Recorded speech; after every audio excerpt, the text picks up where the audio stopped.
अस्सलाम वालेकुम नाज़रीन, आप देख रहे हैं एशिया उर्दू और मैं हूं आपकी मेज़बान अदीना तहीम। आज हमारे साथ जो पर्सनालिटी मौजूद हैं ये एक शायर हैं और इन्होंने हर ज़बान के अंदर शायरी की हुई है। आज हम इनसे बात करते हैं और इनकी हिस्ट्री जानते हैं कि इन्होंने अपनी शायरी जो है वो किस टाइप से स्टार्ट की है और इनका जो शायरी के अंदर आने का तरीका था, जो आने की इनकी वजह थी, किस से इंस्पायर हो के आए थे, इनके बारे में जानते हैं कि कहाँ से रहने वाले हैं, क्या इनकी वो हैं। तो हम इनसे बात करते हैं। हमारे साथ मौजूद हैं बशीर मुल्तानी, हम इनसे बात करते हैं। अस्सलाम वालेकुम बशीर मुल्तानी। जी वालेकुम अस्सलाम रहमतुल्लाहि व बरकातहू। शुक्रिया। बहुत शुक्रिया आपका, आप प्रोग्राम में तशरीफ़ लाए, आपने हमें टाइम दिया।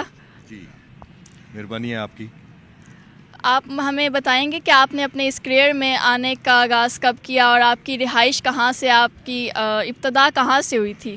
जी जी बिल्कुल, बहुत अच्छा सवाल है। इसी तरह से कि मेरी पैदाइश जो है बंदबोसन, मुल्तान बदबोसन, बस्ती एलमपुर, वहाँ मेरी पैदाइश हुई। मसलन वहाँ ही तालीम हासिल करी और मैंने टेलर का काम शुरू करा और उसके साथ मैं फ़िल्म देखने के चक्कर में ही एज ए यानी शायर हो गया, राइटर भी, और इसी तरह से सारे काम करता गया। और इस वक्त मेरी 3 किताबें हैं, वो जो सराइकी में शायरी मजमूए हैं, और इसी तरह से बहुत सारा काम करा। फिल्मी स्टोरियाँ भी लिखी और इसी तरह से और भी काम करता रहा। और एक फ़िल्म जो ज़पाटा के नाम से आई मंजर-ए-आम पर, जिसके हाजी सुल्तान रही साहब महरूम वो थे हीरो और आसिफ खान विलन थे। और इसी तरह से मैंने सजेशनें भी साथ दी और बहुत सारा काम करते करते इस वक्त तक बहुत काम कर रहा हूँ। अल्हम्दुलिल्लाह, उसका करम है मालिक का। तो सर आप ये बताएंगे हमारे व्यूअर्स को कि आपने अपनी जो इब्तदाई तालीम थी वो कहाँ से ली थी? जी जी, वहीं बंदबोसन बस्ती आलमपुर से मेरी तालीम, और बाद में मैंने टेलर का काम शुरू करा। वहीं से मेरे उस्ताद थे यानी बस्ती में।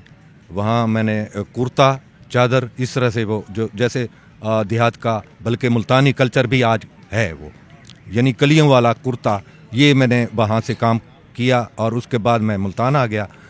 मुल्तान आकर मैंने बाकायदा कमीज़ शलवार जो सिस्टम था वो मैंने सीखा।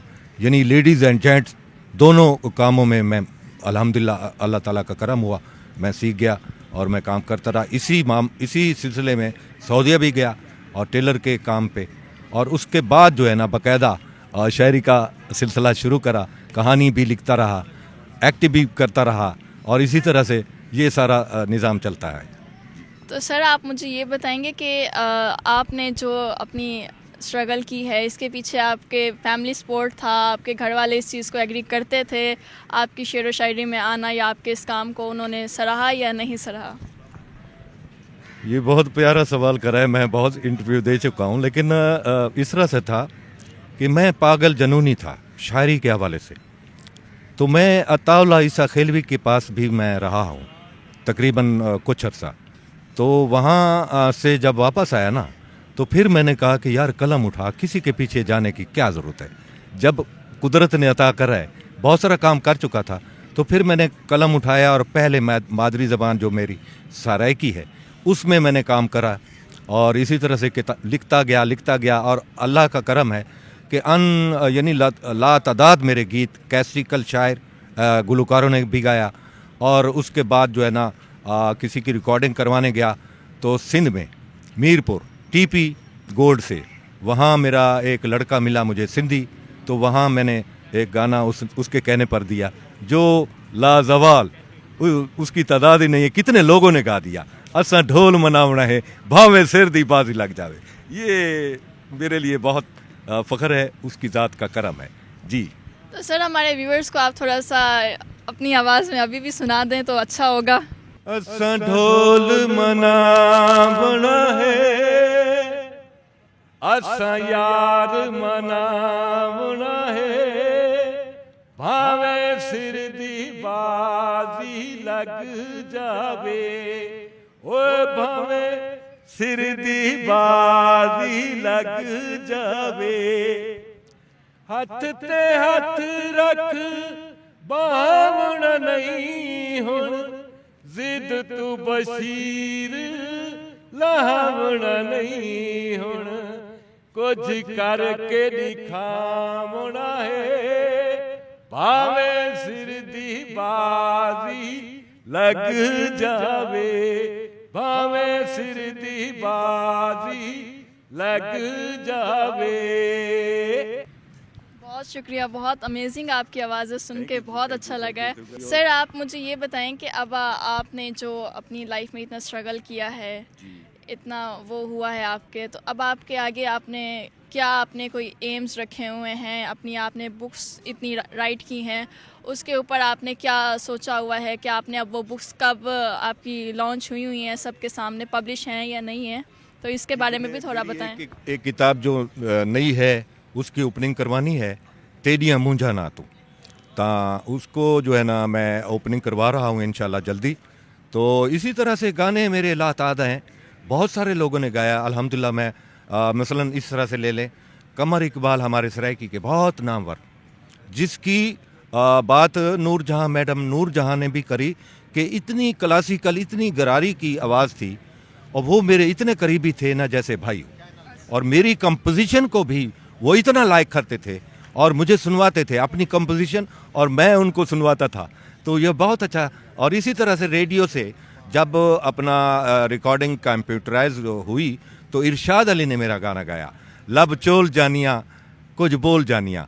तो ये बात बहुत अच्छी है कि मैं अर्ज़ कर रहा हूँ आप सामीन के सामने कि मेरे उस्ताद सुपरिटेंडेंट थे FIA में, मकबूल अहमद मकबूल, मलिक मकबूल अहमद मकबूल साहब। वो अपनी ड्यूटी पे जाने के लिए सुबह तैयारी कर रहे थे, तो हेडक्वार्टर्स इस्लामाबाद से मेरा ये गाना इरशाद अली की आवाज़ से उज़मा गिलानी साहबा ने अनाउंस करा। मेरा यानी मैं तो नहीं था, तो उस्ताद साहब कह रहे लगे यार, वो उसी वक्त मुझे फ़ोन करा, उन्होंने कहा यार तेरा गीत चला है हेडक्वार्टर इस्लामाबाद से और तेरे नाम के साथ इरशाद अली की आवाज़ से। तो मुझे इतना दिल बड़ा हो गया, तो मुझे जब बताया तो मेरे आंसू आ गए। इस वक्त भी इसी तरह से है, यानी PTV भी जो स्टार्ट हुआ तो उस वक्त प्रवीण तबस्सम है, मेरी बहन है, वो उन्होंने भी स्टार्ट मेरे गाने से लिया, फीमेल सिंगरों से। यानी इसी तरह से बहुत सारे कुदरत की करम नवाजी है। मैं अल्लाह का बहुत शुक्रगुजार हूँ, हर तरह से मुझे बहुत अता किया मालिक ने। तो आप ये बताएं कि आप किस टाइप की शायरी जो है वो करते हैं, आपकी शायरी की नौयत क्या होती है, जो आप सॉन्ग्स कहते हैं उनकी नौयत क्या होती है, किस मौजू पे ज़्यादा आपको करना पसंद है? बहुत अच्छा सवाल है, बहुत अच्छा सवाल है।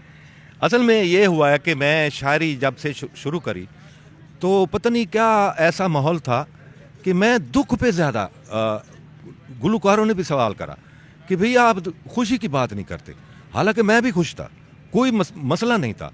बाद में मेरे साथ हादसात हुए, बच्चे डेथ हो गई और मकान सारा कुछ, यानी इस वक्त मैं बहुत दुखों में हूँ।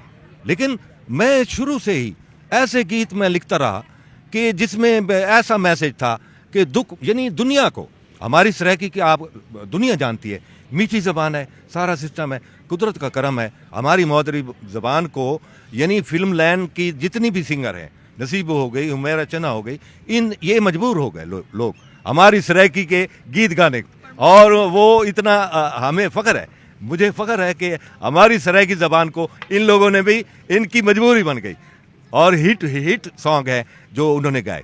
तो इसी तरह से अल्हम्दुलिल्लाह मुझे फ़ख्र है कि मैं अपनी मादरी ज़बान में बहुत सारा काम करा है, और साथ में उर्दू भी करता रहा, पंजाबी गीत भी लिखता रहा, और हर सिंह पे मैंने काम करा है जो मेरे सामने किताबों में मौजूद है, और लोगों, अल्लाह ने बहुत नाम दिया, बहुत अल्लाह का करम है, बहुत।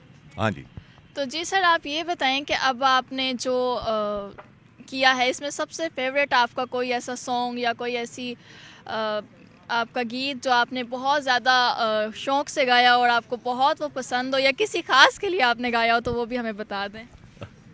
हाँ, मुझे एक गीत बहुत याद आता है, तो वो मैं अर्ज़ किया देता हूँ, बल्कि गुनगुना के सुना देता हूँ, ठीक है? तो गाना ये मेरा गाया गया TP थर्ड प्रोडक्शन से, तो रब नवाज बंदियाल से अपना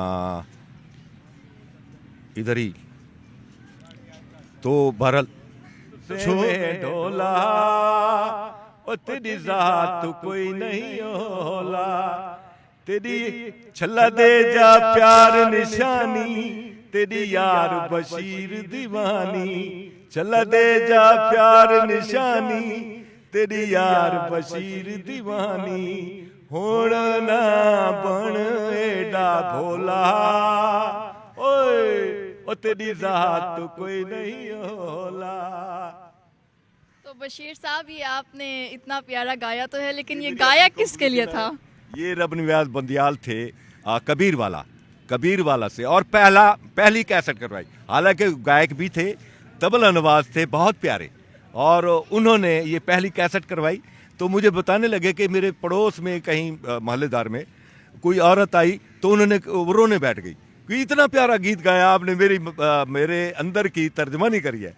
तो इसी तरह से बहुत सारे गीत हैं जो लातादात हैं, बहुत सारे मतलब बहुत एक तरह से इस तरह भी होता रहा है। हर ईद पे तकरीबन उस दौर में हैट्रिक थी, यानी हैट्रिक पे मेरे गीत गाए गए कैसेट के हवाले से, यानी 3-3 गीत हिट हो रहे हैं। इसी तरह से बहुत सारा काम किया अल्हम्दुलिल्लाह।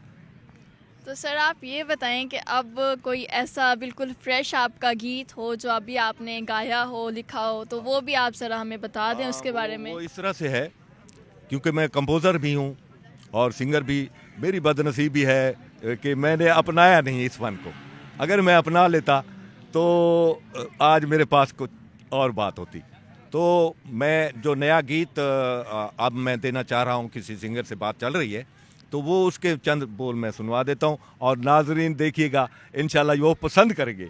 रोटी खवावा के मैं चूरी खवावा, ये मेरी अपनी कंपोजिशन है। रोटी खवावा के मैं चूरी खवावा आ ढोलावे तिकू बहिते समावा आ ढोलावे तिकू बहिते समावा है रोटी खवावा के मैं चूरी खवावा बहुत ये मेरा नया गीत है, इसकी कोशिश कर रहा हूँ कि अच्छा सा सिंगर मिल जाए, और मिल रहे हैं लोग और मांग रहे हैं, फ़ोन हो रहे हैं, इसी तरह से चल रहा है सिस्टम। लेकिन ये मसला शुरू से आ रहा है कि सिंगर जितने भी हैं माशाल्लाह वो तो तरक्की कर गए, कोठी कार सारा कुछ। शायर फ़कीर का फ़कीर है, जब हम मांगते हैं तो फिर लिंक ख़त्म हो जाता है। ये मैं गुजारिश करूँगा जो हमारे सिंगर हजरात हैं वो कुछ हमारे शायरों के लिए भी कुछ कोई ऐसा प्रोग्राम करें, यानी उनके लिए कुछ काम करें, उनकी हेल्प करें। तो ये सिलसिला मैं नहीं देख रहा। इतनी उम्र हो गई, जितने भी गीत दिए और फ्री में दे, यानी किसी के काम आता रहा, और हमारे काम तो कोई नहीं आ रहा। ये मेरी अर्जी है। बहुत शुक्रिया आपका। और आप ये बताएं कि अब आपने अपना ये जो सिंगर आप ढूंढ रहे हैं और उसके बाद आपने इसको लॉन्च करना है, बहुत ही अच्छा आपका सॉन्ग था। और इसके अलावा आपने कोई अपना फ्रेश सॉन्ग के अलावा भी कुछ लिखा है, या सिर्फ आपने अभी सॉन्ग ही ये वाला लिखा है फ्रेश? बस इस वक्त मैं टिकटॉक कर रहा हूँ साथ साथ में बड़े अरसे से, तो पर्सनैलिटी को मिल रहा हूँ। और जिस तरह भाई शायर हैं, सिंगर हैं, कोई भी पर्सनैलिटी है, मैं कहीं भी जा रहा हूँ तो मैं आजकल इसी चीज़ को लेके अपने काम पे लगा हूँ। और साथ साथ कलाम इतना हो चुका है और दिल बर्दाश्ता होकर मैं काफ़ी सारा कलाम जो है ना जला भी चुका हूँ, क्योंकि कोई इदारे हैं लेकिन वो उनका काम हो रहा है जो टीसी करते हैं। ये भी मैं अर्ज करता जाऊँ कि जो टीसी करते हैं, खुशामद करते हैं, उनका काम तो आ रहा है, और जो हमारे जैसे फ़कीर है ना उनका काम उधर ही है। मैंने जितनी किताबें बुकें आई हैं, मैंने अपनी पता नहीं किस तरह से करके, हत्ता कि मैं अपनी ज़मीन मेरे देहात की थी बस्ती इलमपुर, उसको बेच कर मैंने बुकें छपवाई हैं, ये भी किया है। लेकिन किसी इदारे ने मुझे कॉल नहीं करी, हालांकि मेरा काम तो सामने है। तो ये मैं मजबूर होकर आपको ये भी शेयर कर रहा हूँ। तो सर आप हमारे आने वाले जो न्यू जनरेशन के लोग हैं जो पोइट बनने की ख्वाहिश रखते हैं या इस चीज़ से मुंसलिक होना चाहते हैं, तो आप उनको क्या पैगाम देना चाहेंगे? बहुत अच्छा सवाल है, बहुत मेहरबानी बीबी, अल्लाह ताला आपको तरक्की दे।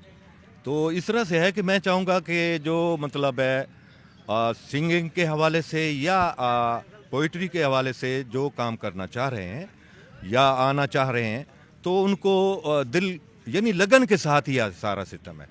तो मैं देख रहा हूँ अक्सरियत इस तरह से है कि अननोन आदमी यानी किसी से लिखवा कर बुकें भी छपवा रहे हैं और बहुत सारा काम करवा रहे हैं। तो इस तरह से नहीं होता। जो बेस है, जो अंदर का फन है, जो अता है अल्लाह ताला ने दिया है, तो वो काम करें।